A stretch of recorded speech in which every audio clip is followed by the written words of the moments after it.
లూకాసు వార్త 22వ అధ్యాయము 19వ వచనం. పిమ్మట ఆయన యొక్క రొట్టె పట్టుకొని కృతజ్ఞతాస్తుతులు చెల్లించి దాన్ని విరిచి వారికిచ్చి, ఇది మీ కొరకు ఇవ్వబడుచున్న నా శరీరం, నన్ను జ్ఞాపకము చేసుకొనుటకు దీనిని చేయుడని చెప్పాను. నన్ను జ్ఞాపకము చేసుకొనుటకు దీనిని చేయుడు అని చెప్పాను. ప్రార్థన చేసుకుందాం. వాక్యస్వరూపి యేసయ్య వందనాలు, స్తోత్రాలు. ఈ మధ్యాహ్న కాల సమయంలో తండ్రి నీ వాక్యమును ధ్యానించుకోవాలని ఆశ కలిగి మేమందరము కూడి ఉండగా మాతో మీరు ఉన్నందుకు నీకు వందనాలు ప్రభువా. వాక్యం వింటూ ఉండగా విన్నటువంటి వాక్యం మా జీవితంలో ఫలించే భాగ్యాన్ని మీరు దయచేయండి. వాక్యం విత్తుతూ ఉండగా సేవకుడితో మీరు ఉండమని ప్రార్థిస్తూ ఉన్నాం. అల్పుని అయోగ్యుని సిలువ చాటును మరుగుపరుచుకోమని వేడుకొంచున్నాం. నీ యొక్క వాక్యమును తండ్రి, నీ యొక్క స్వరమును బిడ్డలకి తండ్రి స్పష్టంగా వినిపింప చేయమని ప్రార్థిస్తూ ఉన్నా. విన్నటువంటి వాక్యం మా జీవితంలో తండ్రి మేము అన్వయించుకొని ఫలించి అభివృద్ధి చెందే భాగ్యాన్ని మీరు మాకు దయచేయమని, ఆత్మీయంగా దినదినము వృద్ధి చెందే భాగ్యాన్ని మీరు మాకు దయచేయమని యేసు నామమున ప్రార్థించి వేడుకొంచున్నాము తండ్రి. ఆమేన్. హల్లెలూయా. సరే, కొద్దిసేపు చక్కగా కూర్చొని వాక్యం వినడానికి ప్రయత్నం చేద్దాం.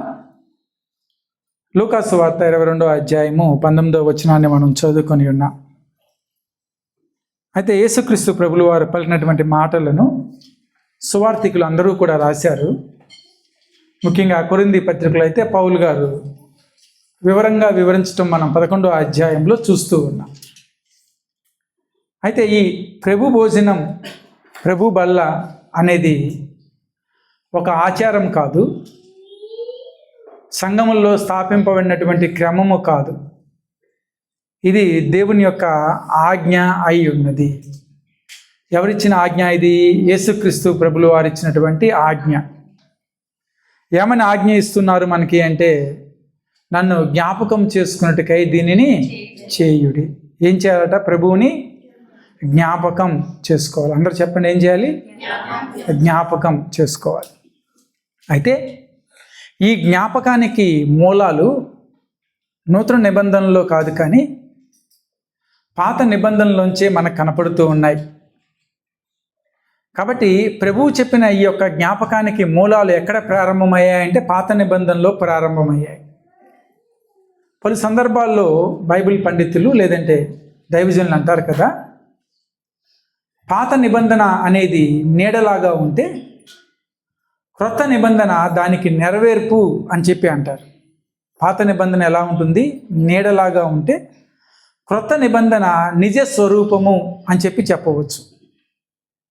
అంటే క్రొత్త నిబంధనలో ప్రభువులు వారు చెప్పిన ప్రతి మాటకి కూడా మూలాలు ఎక్కడి నుంచి ఉన్నాయి, నీడ ఎక్కడ ఉంది అంటే పాత నిబంధనలో మనకి కనపడుతూ ఉంది.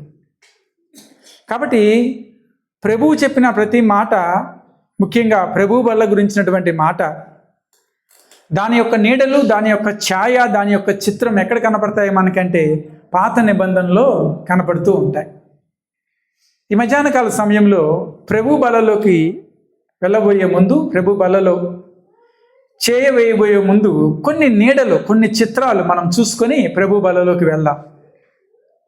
మొదటిగా క్రొత్త నిబంధనలో ఉన్నటువంటి ప్రభు బల్ల యొక్క నీడ, మొట్టమొదటి ఛాయ మనకి ఎక్కడ కనపడుతుంది అంటే పాత నిబంధనలో మనకి పస్కా పండుగ సందర్భంగా నిర్గమాకాండము 12వ అధ్యాయంలో అది కనపడుతూ ఉంది. అయితే ప్రభు యొక్క బల్ల అనగా రొట్టె ద్రాక్షారసము ఆది కాండంలోనే మనకి ఉన్నప్పటికీ షాలేము రాజు, అప్పుడు యెరూషలేము అయినటువంటి ఆ యొక్క పట్టణం పేరు షాలేము. ఆ షాలేము పరిపాలిస్తున్నటువంటి రాజు మెల్కీసెదకు రొట్టె ద్రాక్షారసాన్ని ఎవరి దగ్గర తీసుకుని వచ్చాడు? ఎవరికి ఇచ్చాడు? అయ్యో, గట్టిగా చెప్పండి, ఎవరికి ఇచ్చాడు? అనుమానం, మళ్ళీ మీకు అనుమానం ఉండకూడదు. ఎవరికి ఇచ్చాడు ఆ రొట్టె ద్రాక్షారసం? అబ్రహాంకి. ఎవరు తీసుకొచ్చారు? మెల్కీసెదకు తీసుకొచ్చారు. అయితే దానికంటే ప్రాముఖ్యమైనటువంటి చిత్రం మనకి నిర్గమాకాండంలో కనపడుతుంది. 12వ అధ్యాయంలో పస్కా పండుగ అనేది ప్రభు భోజనానికి సాదృశ్యంగా ఒక నీడగా కనిపిస్తూ ఉంది. పస్కా అనే పండగని ఎందుకు ఆచరించారు ఇశ్రాయేలీలు అంటే, దేవుడు ఐగుప్తు దేశం మీదకి 10 తెగుళ్ళని తీసుకొని వచ్చాడు. ఎన్ని తెగుళ్ళు? 10 తెగుళ్ళు. దేనికోసం ఇదంతా అంటే, ఇశ్రాయేలీలు ఐగుప్తులో బానిసలుగా ఉన్నారు. ఆ బానిసత్వం నుండి ఇశ్రాయేలీలను విడిపించటానికి మోషేను దేవుడు ఎన్నుకునే నాయకుడిగా పంపినప్పటికీ కూడా ఫరో ఒప్పుకోలేదు. ఫరోకి ఐగుప్తు దేశానికి కొన్ని పాఠాలు నేర్పించటానికి ప్రభువు కొన్ని తెగుళ్ళు ఆ దేశం మీదకి రప్పించారు. ఆ తెగుళ్ళలో చిట్ట చివరి తెగులు ఏమిటి అంటే మరణదూత. ఎవరు వస్తారు ఆ దేశం మీదకి? మరణదూత వస్తుంది. ఈ మరణదూత వచ్చి ఏం చేస్తుంది అంటే, ఐగుప్తులో రాజు దగ్గర నుంచి కారాగారానికి కాపలా ఉన్నటువంటి వ్యక్తి వరకు, పశువుల్లో కూడా ప్రతి తొలిచూలు చనిపోతుంది. ఆ కార్యం చేసేది ఎవరు? మరణదూత. ఈ మరణదూత వచ్చి ఈ కార్యం చేస్తుంది ఐగుప్తులో అని సెలవిచ్చినప్పుడు దేవుడు మోషేకి పస్కాను ఆచరించవలసినటువంటి విధానాన్ని వివరించాడు. అప్పుడే మనకి నిర్గమాకాండం 12వ అధ్యాయం ప్రారంభం నుంచి ఈ యొక్క వివరణ అంతా కనిపిస్తూ వస్తుంది. ఇంటికి వెళ్ళిన తర్వాత చదువుకోండి 12వ అధ్యాయం. అయితే ఇక్కడ ఉండే ప్రాముఖ్యమైన విషయాలు చెప్పి నేను త్వరగా ముందుకు వెళ్ళటానికి ప్రయత్నం చేస్తాను. మొదటిగా ఈ పస్కాను ఎలా ఆచరించాలి అని చెప్పి దేవుడు చెప్తూ ఉన్నాడంటే, ఫలానా నెలలో ఫలానా రోజున నిర్దోషమైనటువంటి ఒక గొర్రె పిల్లను కానీ ఒక మేక పిల్లను కానీ తెచ్చి ఏం చేయాలి? మీ ఇంట్లో పెట్టుకోవాలి. అంటే ఆ మేకపిల్లలో ఏం ఉండకూడదు? దోషం ఏమీ ఉండకూడదు. యూదుల్లో దేవునికి బలిచ్చేటటువంటి జంతువులో ఏదైనా దోషం ఉంటే బలికి అది పనికిరాదు. ఏ జంతువైనా, మేక, గొర్రె, ఎద్దు, ఏదైనా పావురం, ఏదైనా సరే ఏం ఉండకూడదు? దాంట్లో దోషం ఉండకూడదు. దేనికి సమర్పించేటప్పుడు? దేవునికి సమర్పించేటప్పుడు. కాబట్టి నూతన నిబంధనలో పలు సందర్భాల్లో మనం దేవునికి ఎలాంటివి ఇవ్వాలి అంటే, ఉన్న వాటిలో ఉత్తమమైన దాన్ని ఎవరికి ఇవ్వమన్నాడు? దేవునికి. మన వాక్యం ఏమని సెలవిస్తుందంటే, మీకు ఉన్న వాటిలో మంచి దాన్ని ఎక్కడ తీసుకుని రావాలి? దేవుని సన్నిధికి తీసుకుని రావాలి. అలాగే దేవుడు ఆ పస్కాను గురించి చెప్పినటువంటి మాట ఏమిటి అంటే, నిర్దోషమైన మేకపిల్లను కానీ గొర్రె పిల్లను కానీ ఏం లోపం ఉండకూడదు, దాన్ని తీసుకోండి. తర్వాత దానిని మీరు ఏం చేయాలంటే బలి అర్పించాలి. బలి అర్పించినప్పుడు వచ్చినటువంటి రక్తాన్ని మీరు మీ గుమ్మానికి, నిలువు కమ్మీలకి, అడ్డ కమ్మీకి మీరు ఆ యొక్క రక్తాన్ని గుర్తుగా రాయాలి. రాస్తే ఏమవుతుంది? మరణదూత వచ్చిన తర్వాత ఎక్కడైతే ఆ గుర్తు ఉందో ఆ గుర్తు ఉన్న ఇంట్లోకి మరణదూత ప్రవేశించదు. ఆ ఇల్లు దాటిపోయి ముందుకి వెళ్తుంది. అది దేవుడు చెప్పినటువంటి మాట మోషేకి. దేవుడు ఏ విధంగా అయితే సెలవిచ్చారో అదేవిధంగా ఇశ్రాయేలీలందరూ కూడా ఏం చేసుకున్నారు? పస్కాని వధించారు. పస్కా పండుగ చేసుకున్నారు. పులియని రొట్టెలతో ఆ మాంసాన్ని తిన్నారు. ఆ మాంసము తిని పస్కాను ఆచరించిన తర్వాత వాళ్ళందరికీ విడుదల అనేది కలిగింది. అయితే ఈ పస్కాలో ప్రాముఖ్యమైనది, వారికి కావాల్సింది ఏమిటి అంటే, నిర్దోషమైనటువంటి గొర్రెపిల్ల లేదా నిర్దోషమైన మేకపిల్ల వారికి కావాలి. ఇది ఒక చిత్రం. పస్కా పండుగ అనేది ఒక ఛాయ మనకి పాత నిబంధనలో కనపడుతూ ఉంటే, నూతన నిబంధనలోకి మనం వచ్చి చూసినట్లయితే క్రీస్తులో అది ఎలా నెరవేరింది? క్రీస్తులో ఆ నెరవేర్పు ఎలా జరిగింది అంటే, యోహాను సువార్త 1వ అధ్యాయం 29వ వచనం. మరునాడు యోహాను యేసు తన యొద్దకు రాగా చూచి, ఇదిగో లోక పాపమును మోసుకొని పోవు దేవుని గొర్రెపిల్ల, నా వెనుక ఒక మనుష్యుడు వచ్చుచున్నప్పుడు. చాలా 29 వరకు చాలు. మరునాడు యోహాను యేసు తన యొద్దకు రాగా చూచి. మరునాడు ఎవరి యోహాను? బాప్తిజం ఇచ్చేవారు. ఎవరు వచ్చారు ఆయన దగ్గరికి? యేసుక్రీస్తు ప్రభుల వారు వస్తున్నారు. ఎవరి దగ్గరికి? యోహాను దగ్గరికి వస్తూ ఉన్నప్పుడు అప్పటికే యోహాను బాప్తిజం ఇస్తున్నాడు. దేవుని యొక్క రాజ్యమును గురించి సువార్త ప్రకటిస్తూ వస్తూ ఉన్నాడు. ప్రభు యొక్క మార్గమును సరళము చేయటానికి నేను వచ్చాను అని చెప్పినటువంటి యోహాను ఆ పని చేస్తూ ఉంటే, యోహాను చుట్టూ చాలామంది శిష్యులు చేరి ఉన్నారు. శిష్యులందరూ కూర్చొని ఉన్నారు, మాట్లాడుతూ ఉన్నారు. ప్రభువుల వారు దూరం నుంచి యోహాను దగ్గరికి వస్తూ ఉన్నారు. దేనికోసం? బాప్తిజం తీసుకోవడం కోసం. అయితే యోహాను దూరంగా వస్తున్నటువంటి యేసుక్రీస్తు ప్రభుల వారిని పక్కనున్న శిష్యులకి ఏమని పరిచయం చేయాలి? అదిగో యేసుక్రీస్తు వస్తున్నాడు అని చెప్పి పరిచయం చేయాలి, అదిగో యేసు వస్తున్నాడు అని చెప్పి చూపించాలి. కానీ యోహాను ఏమని చెప్తున్నాడు తన యొక్క శిష్యులకంటే, ఇదిగో లోక పాపమును మోసుకొని పోవు దేవుని. కాబట్టి ఆ నిర్దోషమైనటువంటి పిల్ల, లోకం యొక్క పాపం అంతా కూడా దాని మీద మోపబడుతూ ఉంది. ఎందుకంటే పాత నిబంధనలో ఇశ్రాయేలీలు వారి యొక్క పాపాలు ఎవరి మీద మోపేవాళ్ళంటే గొర్రెపిల్ల మీద కానీ మేకపిల్ల మీద మోపేవాళ్ళు. ప్రధాన యాజకుడు దాని మీద చేయి పెట్టి ప్రార్థించేవాడు. ఇశ్రాయేలీల పాపాలన్నీ ఎవరి మీద మోపాడు? గొర్రెపిల్ల మీద. యోహాను యేసుక్రీస్తు ప్రభుల వారిని చూపిస్తూ పరిచయం చేస్తూ అంటాడు కదా, ఇదిగో లోక పాపమును మోసుకొని పోవు దేవుని గొర్రెపిల్ల. లోకంలో ఉండే పాపం అంతా కూడా అది మోసుకొని వెళ్తుంది. దానిలో ఎటువంటి మచ్చ, డాగు, కలంకం ఏమీ లేదు. ఎందుకంటే అది దేవుని దగ్గరికి తేబడింది. ప్రధాన యాజకుడు దాని మీద చేయి వేశాడు అంటేనే దానిలో ఏ లోపము లేదు.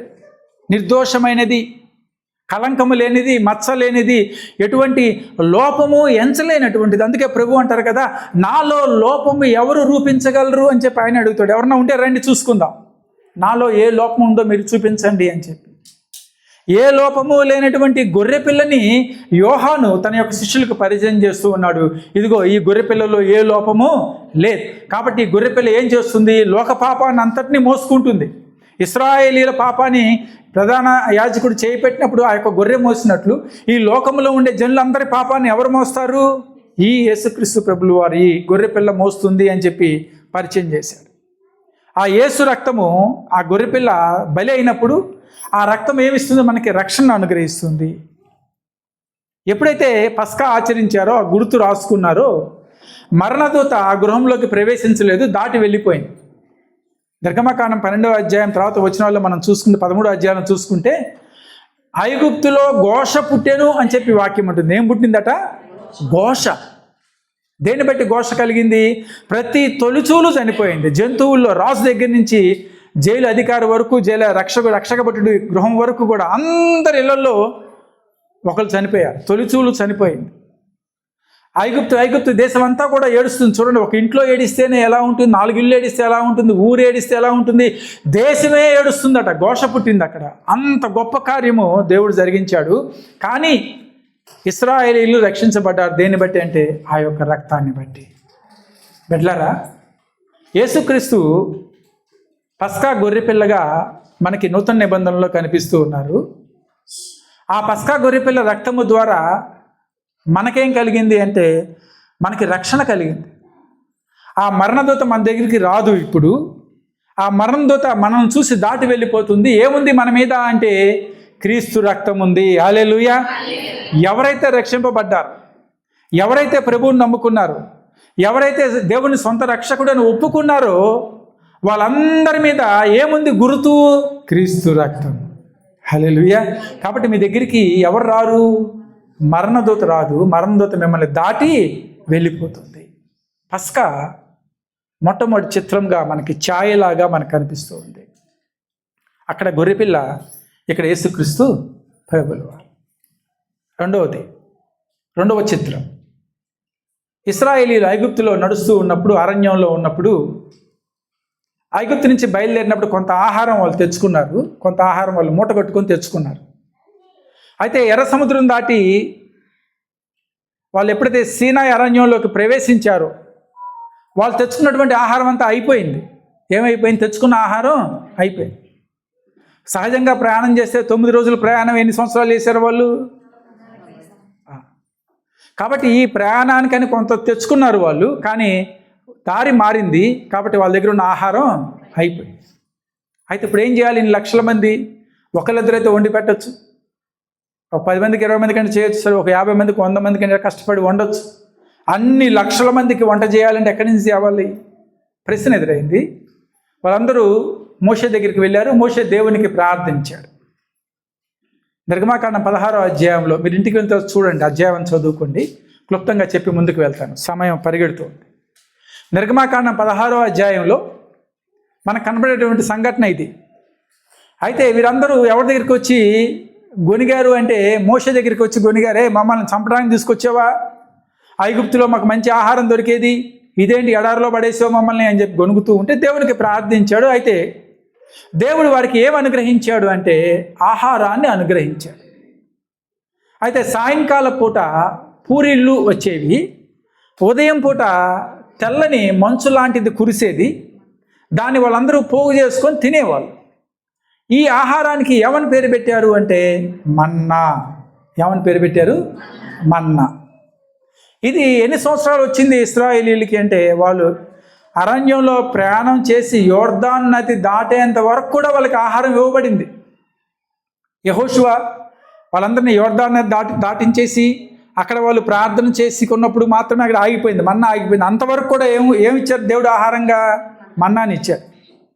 అయితే ఇది పరలోకం నుండి వచ్చినటువంటి ఆహారం, ఇశ్రాయేలీయులు జనమంతా తిన్నటువంటి ఆహారం. వాళ్ళకి ఇష్టం ఉన్నా లేకపోయినా కొంతమంది గొనుక్కున్నారు, కొంతమంది ఏదోదో మాటలు మాట్లాడారు దేవునికి వ్యతిరేకంగా. అయినప్పటికీ కూడా దేవుడు వారందరినీ భరించి ఏమనుగ్రహించాడంటే ఆహారాన్ని అనుగ్రహించాడు. దాన్నే మన్నా అని పిలుస్తున్నాం. కానీ ఏమైంది ఈ ఆహారం తిన్న వాళ్ళ పరిస్థితి అంటే, యోహాను సువార్తలో ఒక మాట ఉంది. యోహాను సువార్త 6వ అధ్యాయంలోకి వద్దాం. ఈ మాట అద్భుతంగా ఉంటుంది. యోహాను సువార్త 6వ అధ్యాయం 31వ వచనం నుంచి.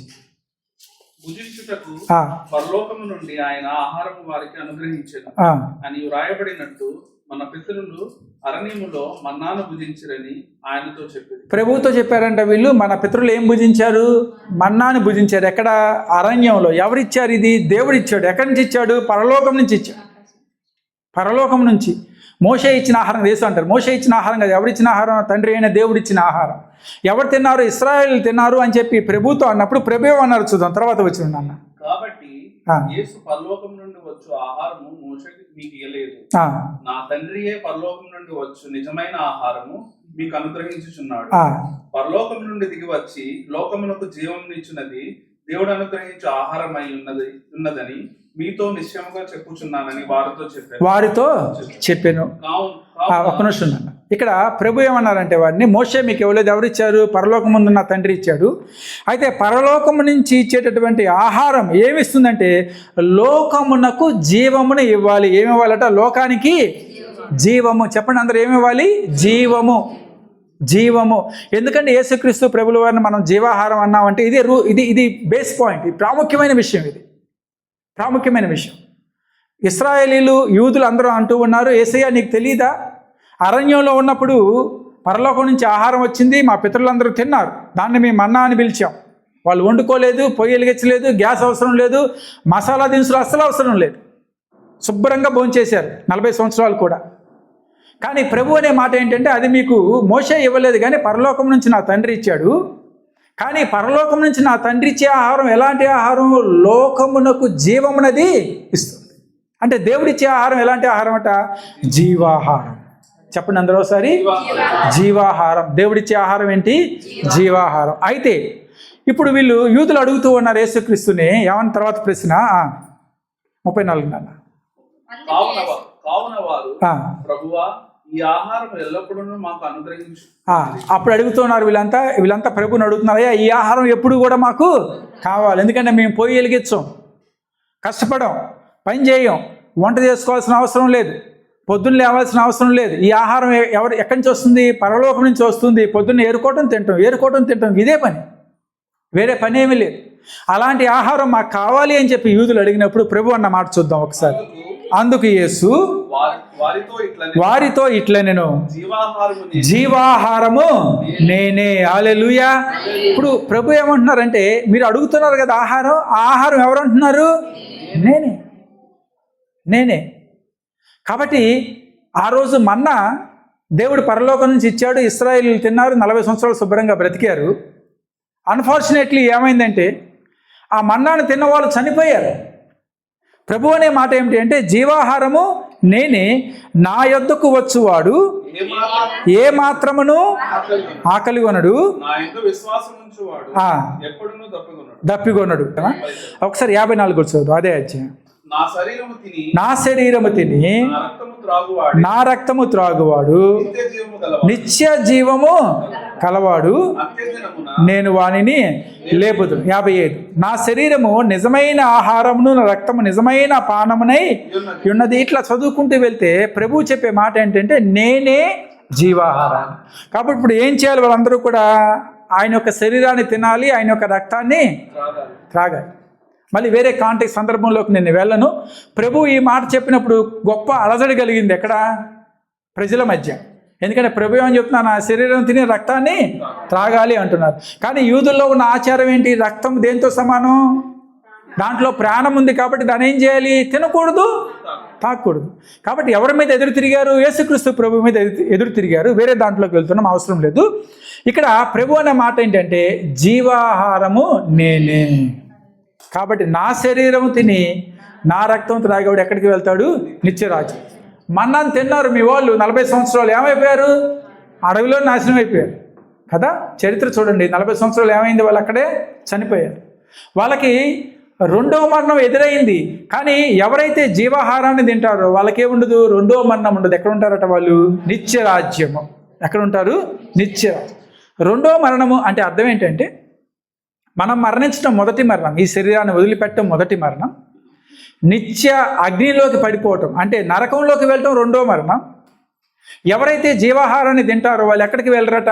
రెండో మరణంలోకి వాళ్ళు వెళ్ళరు. వాళ్ళు ఎక్కడికి వెళ్తారు? నిత్య రాజ్యంలోకి. అదే 54వ వచనంలో ప్రభు పలుకుతున్నటువంటి మాట. నా శరీరము తినే రక్తము త్రాగువాడు నిత్య రాజ్యంలో ఉంటాడు, అంత్యముందు నేను వాడిని లేపుదు. అంత్య దినాలు వస్తాయి, నా రాకడ వస్తుంది. ఒకవేళ నువ్వు చనిపోయి చేసి ఉండవచ్చు, నీ శరీరం కుళ్ళిపోవచ్చు, నీ ఎముకలు పాడైపోవచ్చు. కానీ ఆ దినమున నేను నీకు నూతన శరీరమును, నూతన బలమును, నూతన శక్తిని ఇచ్చి నాతో పాటు నేను నిన్ను తీసుకుని వెళ్తాను. హల్లెలూయా. ఆ నిరీక్షణ, ఆ నిత్యరాజ్యము దేని నుంచి కలుగుతుందంటే ఈ జీవాహారాన్ని బట్టి. హల్లెలూయా. పాత నిబంధనలో మన్నా వారికి భోజనంగా ఉంటే, నూతన నిబంధనలో మనకి క్రీస్తు యొక్క శరీరం ఎలా కనపడుతుంది? జీవాహారంగా కనపడుతుంది. కాబట్టి రెండు చిత్రాలు చూస్తాం. ఒకటి నిర్దోషమైన గొర్రెపిల్ల మనకి పస్కాల్లో కనపడుతుంది, జీవాహారము మన్నాలో కనపడుతూ ఉంది. మూడో మాట అబ్రహాము ఇస్సాకును బలి అర్పించాలని ఆయన బెయేర్షెబా ప్రాంతంలో ఉండగా దేవుడు ఇచ్చినప్పుడు హోరేబు అనే కొండ మీదకి తీసుకొని వెళ్తాడు. ఎవరిని? ఇస్సాకుని. మనకు బాగా తెలుసు, ఆదికాండం 22వ అధ్యాయం. ఇంటికి వెళ్తే చదవండి, ఈ అధ్యాయాలు చదువుకోవడానికి ప్రయత్నం చేయండి. సమయం లేదు, రెఫరెన్స్లు చెప్పట్లేదు. అందుకని 22వ అధ్యాయం ఆదికాండం.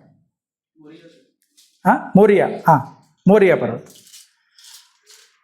అబ్రహాముకు దేవుడు కనిపించాడు బెయేర్షెబా ప్రాంతంలో ఉన్నప్పుడు. అబ్రహాముకు దేవుడు ఒక పరీక్ష పెట్టదలిచాడు. ఎందుకు పరీక్ష అంటే ఎంతవరకు పాస్ అవుతాడో అని చెప్పి పరీక్ష పెట్టదలిచాడు. ఆ పరీక్ష కోసం ఏం అడిగాడంటే ఇస్సాకును బలిగా ఇవ్వమన్నాడు. అయితే ఇస్సాకును బలిగా ఇవ్వడానికి అబ్రహాము అడ్డు చెప్పలేదు. సారా అమ్మగారికి చెప్పాడో చెప్పలేదో తెలియదు, కానీ ఇస్సాకుని కొంతమంది పని వాళ్ళని వెంట పెట్టుకొని మోరియా పర్వతం దాకా వెళ్ళాడు. మోరియా పర్వతము దూరంగా కనపడుతూ ఉండగానే తన యొక్క సేవకులతో అంటాం, మీరు ఇక్కడే ఆగిపోండి అన్నాడు. బయలుదేరాడు. ఎక్కడికి? అబ్రహాం ఇస్సాకుని వెంట పెట్టుకుని బయలుదేరాడు. ఎక్కడికి? మోరియా పర్వతం మీదకి. దేనికోసం? బలి అర్పించడానికి. దేనికి? బలి అర్పించడానికి. అయితే ఇస్సాకు యవన బిడ్డ అనుమానం వచ్చి అడుగుతున్నాడు తండ్రిని, నాన్న బలి ఇవ్వటానికి కట్టెలు ఉన్నాయి, కానీ గొర్రెపిల్ల ఏది? మేకపిల్ల గొర్రెపిల్ల లేదే అని చెప్పినప్పుడు అన్నాడు ఆయన, దేవుడే చూసుకుంటాడయ్యా అని చెప్పి ఎక్కడ తీసుకుని వెళ్ళాడు? పర్వతం పైకి తీసుకువెళ్ళాడు. బలిపీఠాన్ని ఏర్పరిచాడు. ఇస్సాకు నెత్తి మీద ఉన్న కట్టెల మోపు దించి చక్కగా పేర్చాడు కట్టెలన్నీ. ఇస్సాకు చేతులు కాళ్ళు కట్టేసి దేని మీద పడుకోబెట్టాడు? బలిపీఠం మీద, కట్టెల మీద పడుకోబెట్టాడు. వాడు అడిగాడు అప్పటికే, ఏమని? గొర్రెపిల్ల ఏది అని. తండ్రి సమాధానం చెప్పలేదు, కొడుకు కూడా ఎక్కువగా ఏం ప్రశ్నించలేదు. కానీ ఒకసారి ఆ యొక్క చిత్రాన్ని మనం ఊహించుకుంటే, యవనస్తుడు, ఊహ తెలిసినటువంటి బిడ్డ, చిన్నపిల్లలు అంటే తెలియదు అనుకుందాం, వాడికి బాగా తెలుసు, వాడు ఎన్నో బలులు తండ్రి ఇవ్వడం చూస్తుంటాడు. ఇన్ని చూసి ఆ యవన బిడ్డ ఆ బలి మీద పడుకోవటానికి, ఆ బలిపీఠం మీద పడుకోవడానికి ఇష్టపడ్డాడు. కాబట్టి కాళ్ళు చేతులు కట్టి దాని మీద పడుకోబెడితే ఏం మాట్లాడలేదేమో, మామూలుగా పడుకుని ఉండుంటాడు. కాబట్టి అబ్రహాం ఏం చేశాడు, తన కత్తి ఎత్తిను అని చెప్పి వాక్యం ఉంటుంది. దేనికోసం? ఇస్సాకును బలి ఇవ్వటానికి. అయితే దేవుడి యొక్క స్వరం మళ్ళీ వినపడుతుంది చివరి క్షణంలో. అబ్రహామా ఆగిపో, బలి ఇవ్వద్దు అని చెప్పి అన్నప్పుడు దూరంగా ఒక పొట్టేలు కనపడింది. ఆ పొట్టేలుని తీసుకుని వచ్చి ఆ బలిపీఠం మీద బలి ఇచ్చారు. అయితే ఇక్కడ ఒక మాట జాగ్రత్తగా జ్ఞాపకం పెట్టుకోండి. దీనికి యేసుక్రీస్తు ప్రభుల వారి బలికి ఏమిటి సాదృశ్యం ఏమిటి అంటే, ఇస్సాకును బలి ఇవ్వడానికి అబ్రహాం సిద్ధపడ్డాడు. కానీ దేవుడు మారుగా ఏమి ఏర్పాటు చేశాడు? పొట్టేలును ఏర్పాటు చేశాడు. ఆదికాండము 22వ అధ్యాయం 13వ వచనం. అప్పుడు అబ్రహాము కన్నులెత్తి చూడగా పొదలో కొమ్ములు తగులుకొని ఉన్న పొట్టేలు వెనుక తట్టున కనబడెను. ఆ, అబ్రహాము వెళ్ళి ఆ, ఆ పొట్టేలును పట్టుకొని ఆ, తన కుమారునికి మారుగా పెట్టి తన కుమారునికి, ఇక్కడ ఇది అండర్లైన్ చేసుకోండి, కుమారునికి మారుగా. ఎలా? మారుగా. మారు అనే పదానికి అర్థం ఏంటంటే బదులుగా. బదులుగా, నీ బదులు వేరొకళ్ళు, దీని స్థానంలో వేరొకటి, దాన్ని ఏమని పిలుస్తామంటే మారు. ఇక్కడ ఏం చేశాడు అబ్రహాము? ఇస్సాకుకు మారుగా దేన్ని పెట్టాడట? పొట్టేళ్ళని పెట్టాడట. తన కుమారునికి మారుగా ఏం బలిచ్చాడు అక్కడ అబ్రహాం అంటే? పొట్టేళ్లను బలిచ్చాడు. యేసుక్రీస్తు ప్రభుల వారు మనకు మారుగా బలయ్యారు. శిలువ మీద ఎవరు శిక్ష అనుభవించాలి? మనం అనుభవించాలి. మనం చేసిన పాపానికి, మనం చేసిన దోషానికి శిక్ష ఎవరికి పడాలి? మనకి పడాలి. మన అతిక్రమములను బట్టి ఎవరికి శిక్ష రావాలి? మనకు రావాలి. మనం చేసే తప్పులకి శిక్ష ఎవరికి రావాలి? మనకే రావాలి. కానీ ఇక్కడ ప్రభువు మనకు మారుగా శిలువ మీద ఆయన ప్రాణం పెట్టాడు. అలనాడు ఇస్సాకుకు మారుగా పొట్టేలును బలి అర్పించాడు అబ్రహాము. నూతన నిబంధనలో యేసుక్రీస్తు ప్రభువుల వారు మనకు మారుగా ఆయన శిలువ మీద ప్రాణాన్ని పెట్టాడు. ఇస్సాకు సకల మనుష్య జాతికి సాదృశ్యంగా కనిపిస్తూ ఉన్నాడు. కాబట్టి మనుషులందరినీ ఆ బలిపీఠం మీద పెట్టి బలి ఇవ్వాలి. యాక్చువల్గా మనుషులందరినీ ఎక్కడ పెట్టాలి? బలిపీఠం మీద పెట్టి బలి ఇవ్వాలి. కాబట్టి ఇస్సాకు మనకి మాదిరిగా కనపడుతూ ఉన్నాడు. అయితే మన బదులుగా ఎవరు బలి అయ్యారు? మారుగా పొట్టేలు. కాబట్టి యేసుక్రీస్తు ప్రభులు వారు ఎవరికి సాదృశ్యంగా కనపడుతున్నారంటే పొట్టేలుకు సాదృశ్యంగా కనపడుతున్నారు. ఇట్లారా మనకు మారుగా ప్రభు శిలువ మీద శిక్ష అనుభవించారు. మనం మోయవలసిన పాపమును ఆయన మోసారు. మనం అనుభవించవలసినటువంటి శిక్షను ఆయన అనుభవించారు. అంతటికి ఒకటే సాదృశ్యం ఏమిటి అంటే, అలనాడు ఇస్సాకు సకల మానవుల పాపమునకు సాదృశ్యం, అలనాడు పొట్టేలు యేసుక్రీస్తు ప్రభుల వారికి సాదృశ్యం. సకల మానవుల పాపములకు బదులుగా, వారి మనుషులకు బదులుగా పొట్టేలును పెట్టారు మారుగా. నూతన నిబంధనలో మనకి మారుగా ప్రభు శిలువ మీద ప్రాణం పెట్టారు. కాబట్టి మూడో విషయం సాదృశ్యం ఎక్కడ కనపడుతుంది అంటే, మోరియా పర్వతం మీద అబ్రహాము బలిచ్చేటప్పుడు ఇస్సాకు సకల మానవులకి సాదృశ్యంగా ఉన్నాడు. పొట్టేలు యేసుక్రీస్తు ప్రభువుకి సాదృశ్యంగా మనకి కనపడుతుంది. ఎన్నైనా ఇప్పటికి 3 చిత్రాలు. ఇంకొకటి మనం చూసుకోం, నాలుగవది ఇంకొక చిత్రం ఏమిటి అంటే నిబంధన రక్తము. ఏం రక్తం అది? నిబంధన రక్తం. నిబంధన అంటే అర్థం ఏంటో తెలుసా? నిబంధన అంటే ఏంటి? అగ్రిమెంట్, ఇంగ్లీష్లో ఒప్పుకోవటం, ఒప్పుకోలు అని అంటే తెలుగులో ఏమంటాం? ఒప్పుకోలు. ఎలాంటి ఒప్పుకోలు? ఖచ్చితమైన ఒప్పుకోలు ఇది. అంటే ఏదో రేపు ఈ పని చేస్తానని చెప్పి తర్వాత మళ్ళీ నాకు తెలియదు అంటాం కాదు. ఖచ్చితంగా ఒప్పుకోలు, నిబంధన. అయితే ఒక రక్తానికి ఆ పేరు పెట్టారు, నిబంధన రక్తము అని. చాలాసార్లు ఈ మాటల్లో ఈ మాట వినుంటాం, నిబంధన రక్తం. ఏంటి నిబంధన రక్తము అనేది? ఒక్క విషయం నేను మీకు తెలియచేసినట్లయితే మీకు ఇది ఏ విధంగా సాదృశ్యమైందో మనకు కనపడుతూ ఉంది. నిర్గమాకాండము 24వ అధ్యాయంలో మనకి ఈ దృశ్యం కనపడుతుంది. నిర్గమాకాండం 24వ అధ్యాయంలో దేవుడు మోషేను, అహరోను, నాదాబు, అబీహు, అహరోను కుమారులు వీళ్ళని ఇశ్రాయేలు పెద్దలు ఒక 70 మందిని అందరినీ కూడా తన యొద్దకు రమ్మన్నాడు. నిర్గమకాండం 24:1 చూసినట్లయితే తన యొద్దకు రమ్మన్నాడు. దేనికోసం రమ్మన్నాడు? ఇశ్రాయేలీలు ఎలా ఉండాలి, ఎలా ఉండకూడదో నేను చెప్తాను అని చెప్పి కొన్ని మాటలు చెప్పడానికి పిలిచాడు. అయితే వీళ్ళందరూ వెళ్ళినప్పుడు ఎవరిని దగ్గరగా రమ్మన్నాడు అంటే మోషేని మాత్రమే దగ్గరగా రమ్మన్నాడు. మోషే దగ్గరికి వెళ్ళాడు. దేవుడు ఇశ్రాయేలు ప్రజలు ఎలా జీవించాలో ఎలా జీవించకూడదు అనే విషయాలన్నీ కూడా దేవుడు తెలియపరచడం జరిగింది. మోషే తిరిగి వచ్చి ప్రజలందరికీ కూడా ఆ మాట చెప్పాడు. 24వ అధ్యాయం 3వ వచనం చూద్దాం ఒకసారి. 3వ వచనం.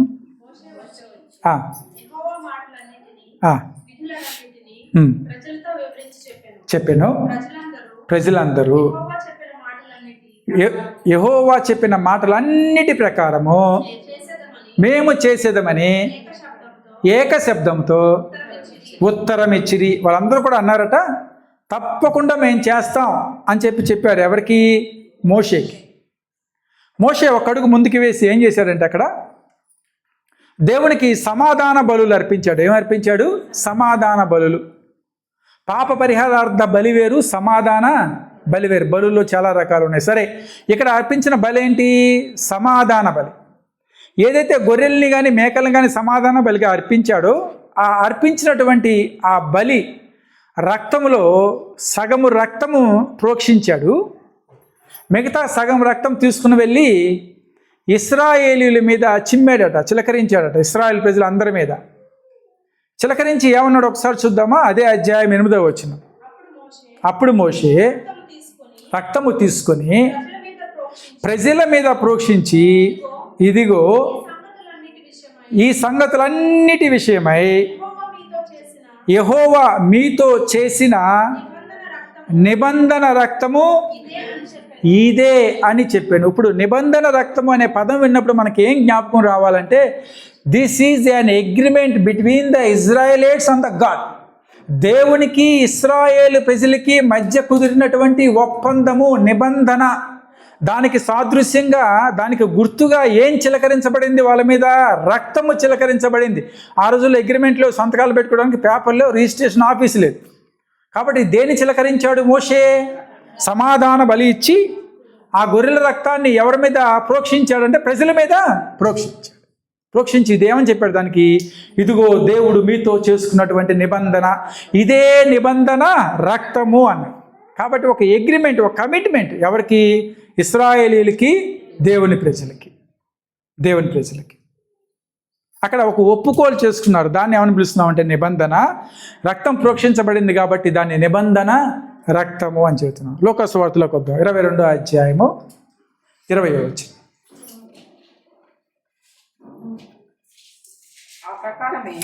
ఆ ప్రకారమే భోజనమైన తర్వాత ఆయన గిన్నెయు పట్టుకొని,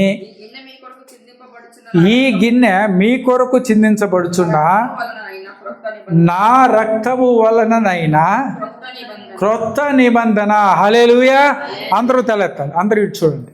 ఇప్పుడు అక్కడ రక్తము చిందించబడింది, అక్కడ రక్తం ప్రోక్షించబడింది. అది ఇశ్రాయేల్ ప్రజల మీద ప్రోక్షించబడింది. ఇది నిబంధన రక్తమైంది. ఎక్కడ? నిర్గమాకాండములో. యేసుక్రీస్తు ప్రభులు వారు గిన్నెని ఎత్తిపట్టుకొని అంటూ ఉన్నారు, ఇదిగో నేను మీ కొరకై చిందించబడి ఉన్నటువంటి ఈ రక్తము మీకేమైంది? ఇది క్రొత్త నిబంధన. హల్లెలూయా. అంటే ఈ రక్తం ఎవరి మీద ప్రోక్షించబడింది?